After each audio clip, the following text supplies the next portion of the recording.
Evolve हुआ है over the years कि हमें इसके लिए बहुत ही ज्यादा ग्रेटिट्यूड होना चाहिए कि हम लोग इस देश में रहते हैं और हमें ये सब कुछ करने का मौका मिल रहा है। एंड मैम मैंने यही पूछा कि जैसे आपने अपने पैशन को फॉलो करा, तो how come you came into human rights, basically why human rights, मैं ये जानना चाहती Like it is said कि every individual is attracting all those opportunities जो which are close to their heart.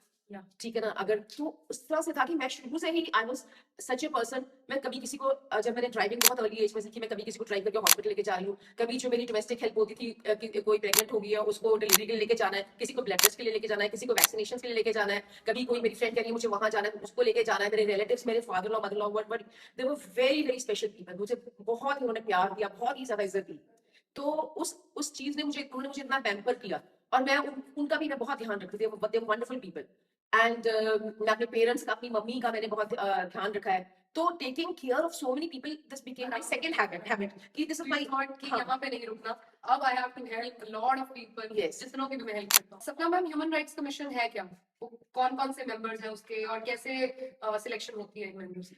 आप इसके बारे में बता सकते हैं? हाँ जी, ह्यूमन राइट्स कमीशन का जो एक एक्ट है, it came in 1993 and 1997। Punjab में भी ह्यूमन राइट्स कमीशन बनी, सभी स्टेट्स में है ये। This is directly under the constitution of India. और इसमें इन पंजाब इन नवंबर ये कमेटी बनी है, human rights committee for Punjab and Chandigarh UT. और इसके जो चेयरपर्सन है वो है चीफ जस्टिस संत प्रकाश जी, और साथ में justice chief justice Gurbir Singh ji. और जो हमारे जो प्राइज जो स्टार है इस हमारी human rights Punjab state human rights commission के, वो है Padma Shri awardee Shri Jitendra Singh Sharma ji. So he is he such an inspiration, तभी तो उन्हें हमारे प्रेसिडेंट ने उनको इतना बड़ा प्रेसिडेंशियल अवार्ड मिला है और उनको हमारे देश में सम्मान मिला, पद्मश्री मिला है और इतना उनको सम्मान मिला हमारे देश में। और पंजाब के तो वो एक बहुत ही बड़ा, जैसे कहते हैं ना, is a great, is a diamond, is a Kohinoor of our state, is a star, is a great star. So उन्होंने क्या किया, कितनी एम्पैथी थी एज एन इंडिविजुअल, उन्होंने क्या किया, उन्होंने इतने सालों में, he is known as the blood donor of India, उन्होंने इतनी बार 100 टाइम्स मे बी मोर उन्होंने अपना ब्लड डोनेट किया for the dignity and life of human. Absolutely, देखो कितना जरूरी है हमेशा ब्लड डोनेशन को एक बहुत ही प्राइमेस्ट ऑफ द थिंग्स माना जाता है कि आपने किसी को जीवन दान दिया। एंड सर ने 100 टाइम्स से भी ज्यादा times blood donate.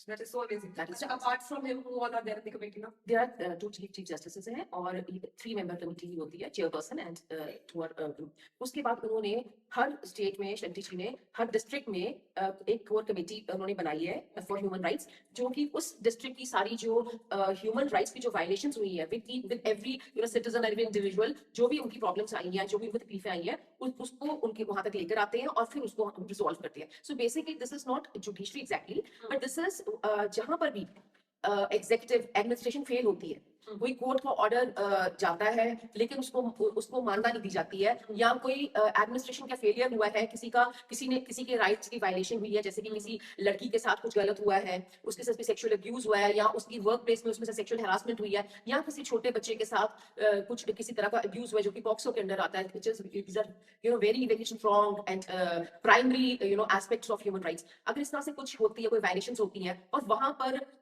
जो एडमिनिस्ट्रेशन है वो उसको ठीक नहीं कर पाई, उसको बचा नहीं पाई, या उसको प्रॉपर जो इंसाफ है उसको नहीं मिला, उसको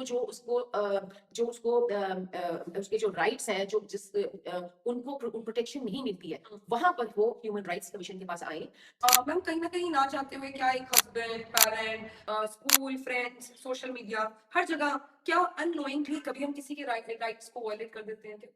अननोइंगली हम डेफिनेटली बिना अवेयरनेस के, बिना जाने हम दूसरों के कई बार, बहुत बार राइट्स को वायलेट भी करते हैं, और बहुत बार because this is it is societal thing, हमारे आसपास ऐसे हो रहा है कि हम भी ऐसे करते हैं।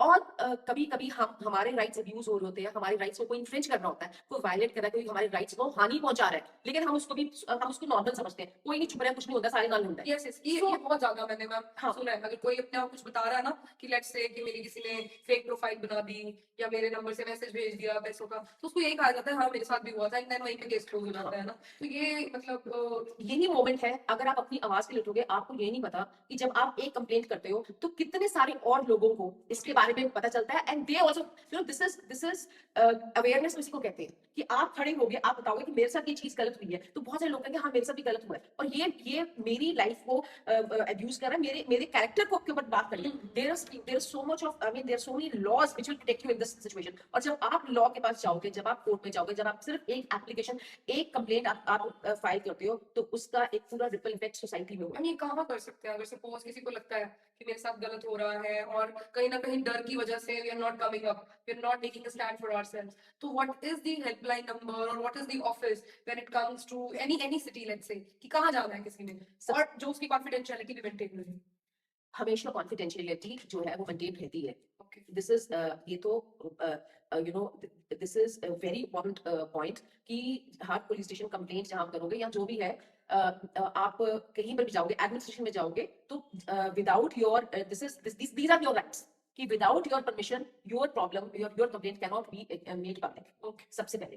और कुछ प्रॉब्लम्स ऐसी होती है, कोई एक्सीडेंट हो गया, कोई बहुत ही गलत सेक्सुअल वायलेशन होगी किसी की, जो कि पब्लिक हो जाती है, तो उस वक्त ह्यूमन राइट्स कमीशन का खुद सुओ मोटो भी अपने आप से भी उसके अगेंस्ट खड़ा हो सकता है, उसके अगेंस्ट कॉग्निजेंस ले सकता है। लेकिन पॉइंट जो हमारा ये है कि कहाँ पर जाना है, तो आप पुलिस स्टेशन में जाइए, आप कोर्ट्स में जाइए, आप क्रिमिनल कंप्लेंट अकॉर्डिंगली जो है वो आपको बता देंगे, लॉयर्स बता देंगे जहाँ पे आपने क्रिमिनल कंप्लेंट करनी है या आपने सिविल कंप्लेंट करनी है, अकॉर्डिंगली आप कंप्लेंट कीजिए। ओके, एंड जब आप कंप्लेंट करते हैं, अगर if there is a system failure, अगर जो एडमिनिस्ट्रेशन है या जो पुलिस है वो आपके साथ नहीं आपकी कंप्लेंट सुन रही, उसके बाद जो ह्यूमन राइट्स कमीशन है उसका रूल स्टार्ट हो। तो वो कैसे रीच आउट कर सकते हैं? ह्यूमन राइट्स कमीशन की साइट है, उनका फोन नंबर है। पंजाब में human rights is working wonderfully, इतना सक्सेसफुल ह्यूमन राइट्स कमीशन का ये सिंस नवंबर से लेके अभी तक एक बहुत ही पावरफुल और बहुत ही वोलेटाइल और बहुत ही सक्सेसफुल हो रहा है। आप जब मर्जी उनकी साइट पे जाइए, अपनी कंप्लेंट दीजिए, और उनका एक व्हाट्सएप फोन नंबर है जो कि यहाँ पे नीचे आपको फ्लैश मिलेगा। फ्लैश कर देंगे हाँ, नीचे व्हाट्सएप नंबर, उस पे आप इन कॉल केस कीजिए। एनीबॉडी हैज एनी इशू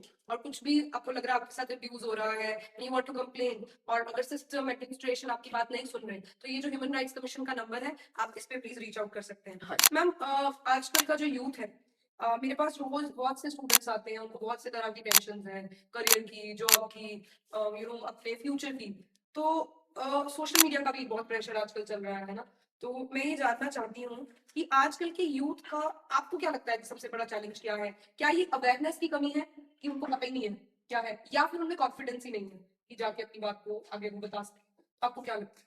मुझे ये लगता है कि जो चैलेंजेस है, वो पहला फर्स्ट चैलेंज जब यूथ के आगे आता है ना, तो जो वो बहुत जल्दी गिव इन कर देते हैं, वो बहुत जल्दी छोड़ देते हैं। Hmm, the key word for life, for leading a successful life is effort. Okay, आपको रिपीटेड एफर्ट करनी है तो आप कामयाब होंगे ही। ठीक एब्सोल्युटली, है।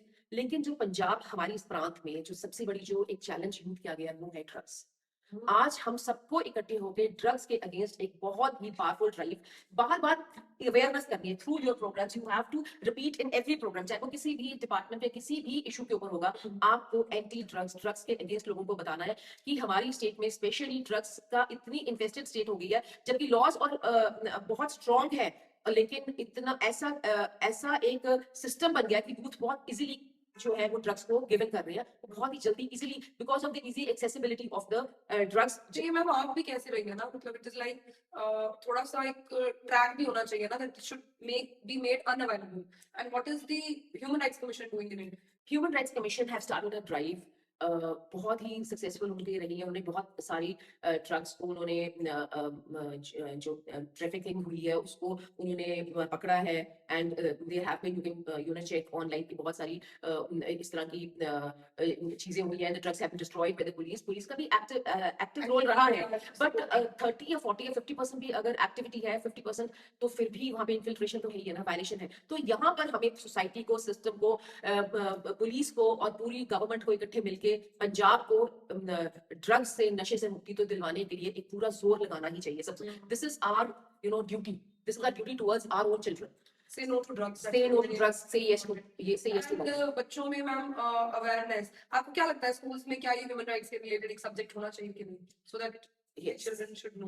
This is Shilpa, this is a very very wonderful idea कि अगर बचपन से ही बच्चों को ह्यूमन राइट्स की अवेयरनेस क्रिएट की जाएगी, और ह्यूमन राइट्स में जैसे जैसे अवेयरनेस बनेगी तो उन्हें अपनी ड्यूटीज के बारे में पता चलेगा, उन्हें अपने ये मेरा पोटेंशियल नेक्स्ट के बारे में। क्वेश्चन मैं पूछने ही वाली थी आपसे कि बहुत सारे राइट्स की हमने बात कर ली, rights to equality, right to freedom, right to speech, and क्या राइट्स ड्यूटीज के बिना इनकम्प्लीट है, क्योंकि responsibility comes with things no, तो अपनी कुछ as an individual, as a citizen of a country, तो हमारी कुछ ड्यूटीज भी हैं, तो वो डेफिनेटली क्या जिस तरह है? से हमारे संविधान में, हमारी कॉन्स्टिट्यूशन में ह्यूमन फंडामेंटल राइट्स हैं, उसी तरह फंडामेंटल ड्यूटीज भी हैं.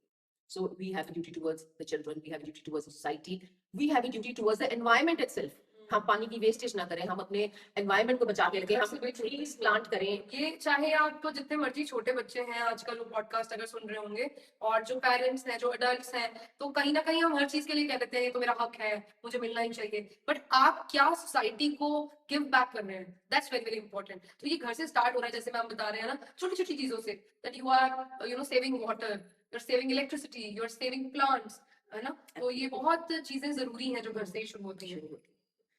मैम ये प्लेटफॉर्म स्टूडेंट्स के लिए है, अगर कोई भी एक लॉयर बनना चाहता है and somebody would wish to become a part of human rights commission, तो वो क्या प्रोसेस है? मैं जरूर चाहूंगी कि should come via you so that our viewers can know. See आप सबसे पहले तो पैशनेटली खुद ही ह्यूमन राइट्स के लिए काम करें. जब भी कोई तकलीफ में है, कोई इस तरह की ये इन्फॉर्मेशन जो आप सुन रहे हैं, आप उन लोगों तक पहुंचाएं. तो पहले तो यही बहुत बड़ा काम है. अगर आप लॉ कर रहे हैं, आप एडवोकेट, आप लॉयर बनते हैं, आप एलएलबी करते हैं, तो भी आपको ह्यूमन राइट्स के बारे में, तो आपको automatically you will know everything about the process. But even if you are not a law student, it is not कि सभी लॉयर्स ही इस कमेटी में है. कई लोग हैं जो एनजीओ से, बहुत सारे लोगों ने एनजीओ बनाई है जहाँ वो बच्चों को संभालते हैं, बच्चों को बचाते हैं, लड़कियों को संभालते हैं, गर्ल्स को के लिए औरतों ने बहुत सारी एनजीओ बनाई हैं. देन देयर आर एनजीओ जो कि अन आइडेंटिफाइड बॉडीज हैं, या उनको क्रिमेट करते हैं with dignity, for dignity of life. उनकी क्रिमेशन करते हैं, लोगों के इलाज कराते हैं. बहुत जो पुअर लोग हैं, जिनके बहुत सीरियस इलनेसेस होती हैं, जैसे छोटे बच्चों के हार्ट में होल है, कईयों के हार्ट की प्रॉब्लम है, कैंसर से जूझ रहे हैं छोटे बच्चे, बड़े. कर रहे हाँ, हैं, तो बहुत सारे एनजीओ हैं. तो इस तरह के जो लोग हैं वो ह्यूमन राइट्स में आ सकते हैं. आपने अपनी फाइल बनवा के उनको देनी है. अभी तो it's not mandate that you have to be a lawyer. no, it is not amended. If you are a lawyer, it will always help. Because you already know the rules and Yes, regulations yes. better It than will me. always help. So anybody who would want to become a part of Human Rights Commission, all you need to do is you should start giving back to society in one way or the other. And then there is a portal where you can apply. We can mention the link of that portal in the comment section below. And ma'am, बहुत ही बढ़िया discussion रही I think हमारी. And हमारे viewers, चाहे एक layman भी था जिसको कुछ भी नहीं पता था, I think उनको भी बहुत सारी knowledge मिलेगी इस podcast को view करने के बाद. तो थोड़ा सा light करते हैं माहौल को. अभी I would have some rapid fire questions for you. Are you ready with it? I'm ready. Simple रहेंगे. Okay. And जो भी आपके दिल में पहला word आएगा, आप please answer करें. Okay. है ना? Fine. तो justice or mercy, Justice. law or humanity, Humanity. truth or diplomacy, All the truth. books or podcasts. Podcast is more relatable these days. This is update. Right. Now a courtroom or a classroom. Courtroom. For me. Yes. Tea or coffee. A tea. Mountain or beaches. Mountains. Morning person or a night owl. A morning person. Very nice. One word for India. Outstanding. सारे जहां से अच्छा हिंदुस्तान हमारा. सारे जहां से Outstanding. अच्छा हिंदुस्तान हमारा. Absolutely. One word for human rights. मानव अधिकार. I am born with this. This is inherent. One word is, this is my life. This is inherent in every life. In my life, in your life. Human rights हम सबके हैं. अपने rights के बारे में आपको संवेदना होनी चाहिए, आपको sensitive होना चाहिए और अपने rights के लिए लड़ना चाहिए. लेकिन लड़ाई वही possible है जब हम अपनी उस बात को समझते हैं, लेकिन हम दूसरों के लिए लड़ाई करते हैं. This is equality. Absolutely. Right? मेरे infringe हुए, लेकिन मैं मदद दूसरे की करूंगी. So that is really ये standing up for बिल्कुल वही बात हुई ना कि जो गलत मेरे साथ हो गया मैंने आगे किसी के साथ नहीं करना और ना होने देना. ना होने देना. मैम एक हैबिट स्टूडेंट्स को डेवलप करनी चाहिए. स्टूडेंट्स को डेवलप करनी चाहिए writing and book reading. Please you must read books. E books अच्छी हैं, इंफॉर्मेशन होती है, but start opening this books. There is much more to what you think you are doing. Books really change. Books see ये books ही हैं, किताबें इतनी इतनी बड़ी एपिक्स, इतनी बड़ी बड़ी रिलीजियस बुक्स हैं जिन्होंने पूरी पूरी जनरेशंस को संभाला है. ओवर थाउजेंड्स ऑफ इयर्स ये बुक्स ही हैं, ग्रेट बुक्स, रिलीजियस बुक्स जिन्होंने हमारी सोसाइटी को ऐसे शेप किया जैसे कि आज we are not uncivilized, we are a civilized society because of certain books which have lived across thousands of years. So read books. So students start inculcating the habit of reading. That's very important. Ma'am बहुत ही wonderful podcast रहा. बहुत सी बातें हमने सीखी, बहुत सी बातों के बारे में आज बात भी करी बहुत ओपनली. तो एक क्वेश्चन है जो मैं अगर नहीं पूछूंगी तो I be failing in my duty as a career counsellor. Ma'am बहुत से स्टूडेंट्स, बहुत से चिल्ड्रन बहुत से लोग जो प्रोफेशनल भी हैं, है ना, उनको कहीं ना कहीं लगता है कि मेरे साथ कुछ ना कुछ गलत हो रहा है, बट कहीं ना कहीं एक डर है कि मेरी आवाज की कोई वैल्यू नहीं है। तो आप उनको क्या कहना चाहेंगे इस पॉडकास्ट के माध्यम से? सी आज जो लोगों के अंदर बहुत जो क्वालिटी ऑफ लाइफ है ना, फिजिकल क्वालिटी ऑफ लाइफ तो बहुत बेटर हो गई है। हम इतनी कंफर्टेबल लाइफ में जी रहे हैं, हम इतने एयर कंडीशंस में रहते हैं, हम बाहर सड़कों पे भी इतने कंफर्टेबल रहते हैं, हम हर तरह का काम कर रहे हैं। So the quality the technically we have really advanced, लेकिन जो हमारा माइंड है ना उसमें बहुत ज्यादा अनरेस्ट, उसमें बहुत ही ज्यादा डीपली हमें कहीं ना कहीं खुद अपने आप को बहुत ही इवेलुएट करते हैं, तो अपने आप को बहुत ही नीचे रखते हैं। ये एक बहुत ही बड़ा एक हम सुपरफिशियली वी में से नहीं, मैं तो बहुत अच्छी हूँ, मैं तो बहुत ही पावरफुल हूँ, मैं तो बहुत ही सक्सेसफुल हूँ, लेकिन over deep very deep inside we think human beings don't even know this, we people don't even know this कि हम अपने आप को बहुत कम समझते हैं। We as individuals are very very powerful. हम अपनी आवाज को कम नहीं समझना। अपनी आवाज उठाना आज के जमाने में बहुत जरूरी है, क्योंकि एक आवाज सिर्फ आपकी नहीं है, आपकी आवाज के साथ बहुत सारी आवाजें उसी टाइम जुड़ जाती हैं। हम्म, ठीक है, लेकिन आवाज को कैसे उठाना है? चीखे मार के नहीं, झगड़े करके नहीं, बदतमीजी करके नहीं, प्रशासन को गालियां देके नहीं, ये कोई तरीका नहीं आवाज उठाने का। इसके लिए प्रॉपर प्लेटफॉर्म्स है। देयर आर प्रॉपर प्लेटफॉर्म्स, आप मीडिया में जा सकते हैं, अपनी आवाज उठा सकते हैं, आप लिख के आप अपनी कंप्लेंट कर सकते हैं, और आप बोल कर normally like a civilized person which we all are, हम अपनी बात दूसरे तक कह सकते हैं। आप कभी भी डरिए मत। अगर आपको कोई गलत तरीके से देख रहा है, आपको पीछे से कोई गलत तरीके से देख रहा है, stand up and tell that person please, आप इसे माइंड कीजिए। जिस दिन आपने उसको ये बोल दिया ना, आपको पता ही नहीं है कि आप अंदर से कितनी आपको खुशी मिलेगी। कितनी strong girls, young girls, women ये पॉडकास्ट देख रही होंगी, तो उनके लिए एक आज आप हमारे सामने बैठे हैं तो ह्यूमन राइट्स कमीशन के एक कोर मेंबर हैं आप, आपका उठना बैठना है और आप बहुत से लोगों को रोज मिलते हैं, तो आप वो गर्ल्स के लिए क्या मैसेज देना चाहेंगे जो उनको एम्पावर कर सके, and in fact even if their parents और देयर इन-लॉज और anybody who is watching this podcast that may help them? Very true. सबसे ज्यादा मैं ये कहना चाहती हूँ कि पेरेंट्स पेरेंट्स भी they are also human, they also are prone to the same problems, the same restrictions उन्होंने भी अपने बचपन में देखी, जो आगे वो अपने कर रहे हैं, उन्हें खुद ही नहीं पता होता हमें कि हम क्या कर रहे हैं। लेकिन एक उसको सोसाइटी समझ के वो उसी पैटर्न पे कई सालों से, कई 100 सालों से, 1000 सालों से चल रहे हैं। बट आई वांट टू से दिस कि हमारा जो संविधान है उसने 2005 में दोनों बेटियों को और बेटों को बराबर कर दिया। अगर बेटियों को हमने बराबर किया अपनी प्रॉपर्टी में और अपने जो भी एसेट्स हैं, जब उनको बराबर डिवीजन हम बराबर सबको देंगे, तो हमें लड़कियों को डाउरी देने की जरूरत नहीं पड़ेगी। तो डाउरी की वजह से कितनी लड़कियां मरती हैं, कितनी लड़कियों को मारा जाता है, कितनी लड़कियां सुसाइड करती हैं, कितना डोमेस्टिक वायलेंस होता है। क्यों? क्योंकि पैसों का प्रेशर हर फैमिली पे है। और जब एक नया इंसान आपकी फैमिली में आता है, तो उसके ऊपर उसकी साथ उसकी बहुत सारी जिम्मेदारियां आपसे जुड़ जाती हैं। उसकी टेक केयर करना, उसका ध्यान रखना, उसको खाना पीना कपड़ा, उसको सब कुछ चाहिए, उसको जाना है, बाहर जाना है, उसको मेडिकल अटेंशन चाहिए, तो हर चीजों का खर्चा बढ़ जाता है। जो लड़की के पेरेंट्स है उनको लगता है कि उन्होंने शादी में तो डाउरी दे दी, खर्चा कर लिया बहुत ज्यादा, करोड़ का खर्चा कर लिया, 50 lakh 10 lakh according to 2 lakh 5 lakh vote खर्चा कर दिया, तो हमारी ड्यूटी खत्म हो गई। नहीं, ये चीज गलत है। जब आप इस लॉ को समझें और शुरू से ही अगर आप सब बेटी और बेटों को बराबर रखेंगे, तो आगे जो इतनी औरतों का अब्यूज होता है, इतने मर्डर्स होते हैं, इतना वायलेंस होता है, वो बहुत ज्यादा, वो 80% या 70% भी कम हो जाएगा, खत्म हो जाएगा। क्योंकि जब लड़के लड़कियां ही बराबर होंगे, बहुत सारी हमारे और हमारे मतलब यहाँ पे बहुत सारे देश हैं जहां पर इस तरह की इक्वालिटी चलती है, तो वहां पर बेटे बेटी में फर्क समझ नहीं आता। बेटी के भी पैदा होने में इतनी खुशी है जितनी कि बेटे के पैदा होने में। चलो कुछ पुरानी धारणाएं चल रही हैं, लेकिन बेसिकली बहुत ज्यादा इक्वालिटी है। और जो आगे भी वो बच्चों को अपने जैसे कि हमारे संविधान में, अब हमारा यहाँ पे कानून है, वैसे बहुत देशों में अब ये कानून नॉर्मल हो चुका है कि बेटी बेटे बच्चे बराबर हैं और बराबर उनको अपने आप के एसेट्स मिलेंगे। Girls, please, we already understand this. Thank you so much, ma'am. Again, reiterating it. You all are equal. हम एज अ गर्ल कभी भी ये नहीं सोचते हैं कि हम सुपीरियर हैं, but all we want is equality, and आज वही मैम ने भी बात करी लास्ट में, and it is for parents also. तो आपके लिए कोई फर्क नहीं होना चाहिए, चाहे लड़का है लड़की है, दोनों का बिल्कुल ही इक्वलिटी से स्वागत होना चाहिए फैमिली में, क्योंकि भगवान ने आपको दोनों को ही एज अ बच्चे के रूप में भेजते हैं फैमिली में, तो भगवान भी कोई फर्क नहीं करते हैं ऐसे, तो हमें भी नहीं करना चाहिए। ये कट कर देना वैसे ये ठीक नहीं है लास्ट में लाइन, तो देख लेना जहाँ पे भी होगा ना वहाँ पे कर देंगे। So thank you so much ma'am for this wonderful podcast. आज हमने सिर्फ करियर के बारे में बात नहीं करी, आज हमने अपनी रिस्पॉन्सिबिलिटी के बारे में बात करी, हमारे राइट्स के बारे में बात करी, और कैसे इंसानियत का क्या रोल है ये जीवन जीने में. Thank you so much, ma'am, for Thank you, coming Shilpa. and gracing our the Career Compass podcast platform. And thank you Shilpa so much because आप इतना अच्छा काम कर रही हैं. सबसे बड़ा ह्यूमन राइट्स के लिए तो काम आप कर रही हैं जो इस तरह की सेंसेशनल एक इतनी इंपॉर्टेंट सेगमेंट को आप इतनी तरीके से आप उसको अवेयर कर रही हैं, समाज में फैला रही हैं. सो congratulations and best of luck. Thank you so much, ma'am. Thank you.